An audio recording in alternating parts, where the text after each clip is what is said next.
instrument that they had ordered a random set of geometrically shaped windows. One circle, one cross, and one more circle. They got away with it. Unbelievable. Personally, I think the judge of that case was in the pocket of Big Gravy. He definitely had stock in the company. Now, over on the left, you've got your first great view of St Paul's Cathedral, one of the largest domed cathedrals in the world. This is actually the 5th iteration of St Paul's Cathedral. The previous version, at its time of construction, was the tallest building in the world, but that burnt down during the Great Fire of London in 1666. The one you see today was designed by one of Britain's most acclaimed architects, Sir Christopher Wren, and it was completed in 1710. It stands at 365 foot tall, 1 foot for every day of the year, and it was originally supposed to have a 60-foot pineapple at the very top. At the time, pineapples were a big symbol of wealth in England due to how rare and exotic they were. Christopher Wren wanted to include one here, but someone else must have stepped in, said, no, you can't stick a giant piece of fruit on top of our cathedral, and so they settled for the more traditional cross instead.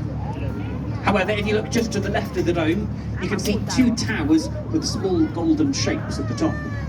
Well, those golden shapes are in fact pineapples, so he did manage to sneak them into his design. More on St Paul's Cathedral a little further on, once we're through these bridges. The bridges we are now approaching are Blackfriars bridges, and we've got 2.5 bridges here, and you'll soon see what on earth I mean by that. The name Blackfriars comes from an old priory of monks who used to be located on the north side of the river. The monks from that priory wore long black mantles over their robes, which gave them the nickname of the Blackfriars.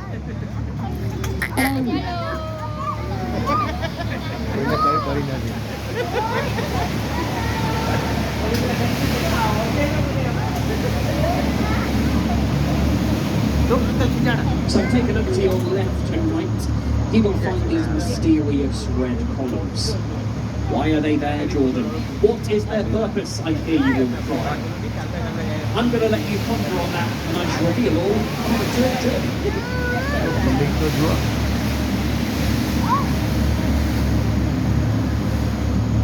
So looking back to St Paul's Cathedral on the left, you'll now notice that there are no other taller buildings around it. This is because an old law states that the dome of St Paul's Cathedral must be observable from 8 key points across the city. Now, some of those key points are quite far away, so it actually explains